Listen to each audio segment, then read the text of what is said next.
क्या होगा जब दुश्मन की हवेली में छिपकर एक प्रेमी अपनी ही पत्नी को भगाने की कसम खा ले और उसी हवेली में उसकी मौत का जाल भी बिछा हो?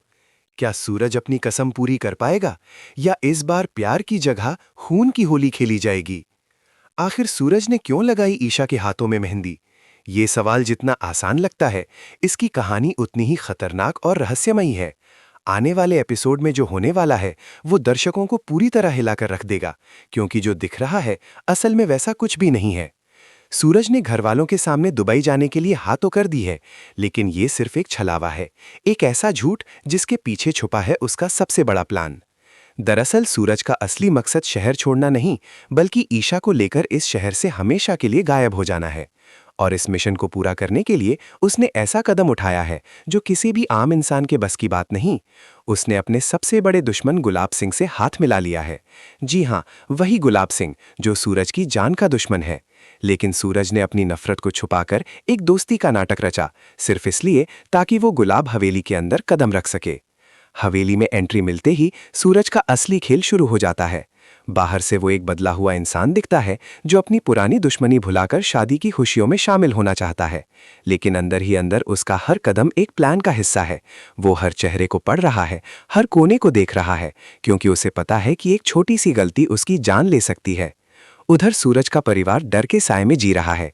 उन्हें साफ साफ दिख रहा है कि गुलाब सिंह और आकाश मिलकर सूरज को खत्म कर देंगे। इसी डर के कारण अरविंद और पूरा परिवार सूरज को जबरदस्ती दुबई भेजने का फैसला करता है।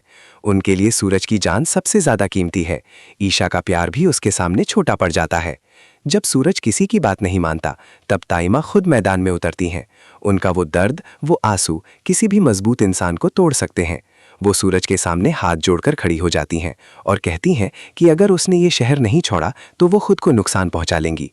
ये सुनकर सूरज का दिल टूट जाता है, क्योंकि ताइमा सिर्फ उसकी बुआ नहीं बल्कि उसकी माँ जैसी हैं।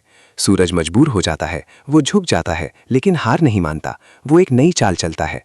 वो सबके सामने शहर छोड़ने के लिए तैयार हो जाता है, लेकिन अपने मन में एक गुप्त शर्त रखता है। वो जाएगा तो सिर्फ ईशा को साथ लेकर जाएगा। अब सूरज समझ चुका है कि गुलाब सिंह से सीधी लड़ाई में जीतना नामुमकिन है, इसलिए वो दुश्मन के करीब जाने का रास्ता चुनता है। वो एक ऐसा नाटक रचता है जिसमें शांति दिखती है, लेकिन अंदर तूफान पल रहा है।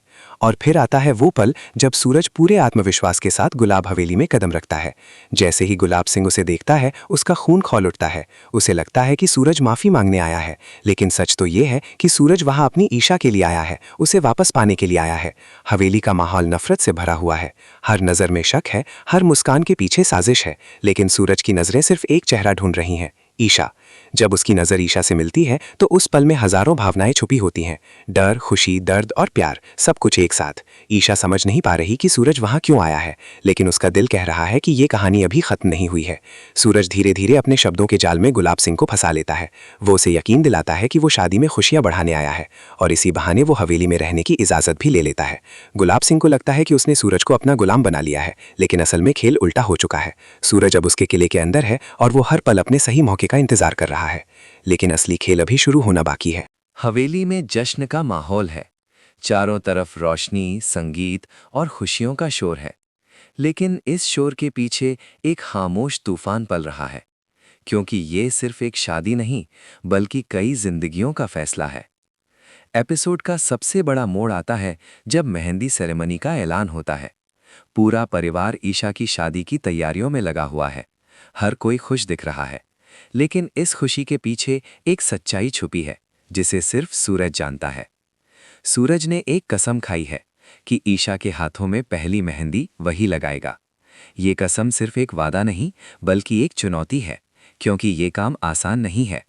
हवेली में हर तरफ गुलाब सिंह के आदमी हैं, हर कोना नजरों में है। लेकिन सूरज भी अब पीछे हटने वालों में से नहीं है।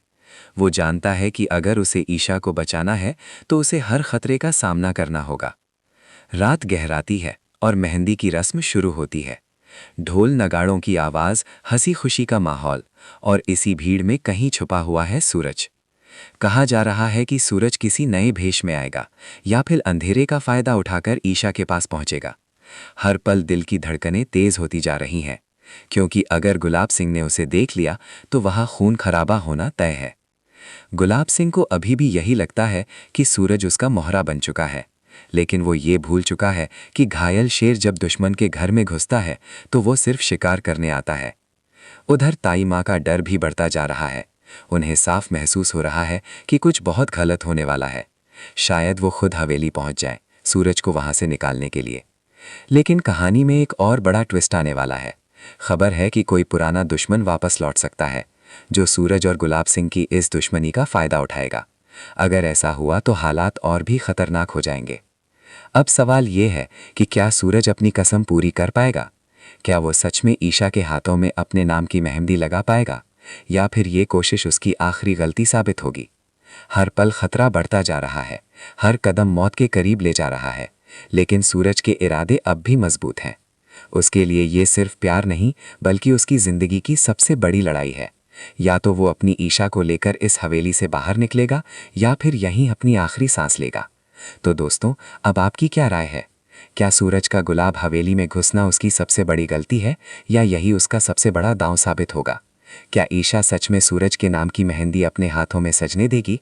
अपनी राय ज़रूर बताइए, क्योंकि कहानी अब उस मोड़ पर है जहां से वापसी नामुमकिन है।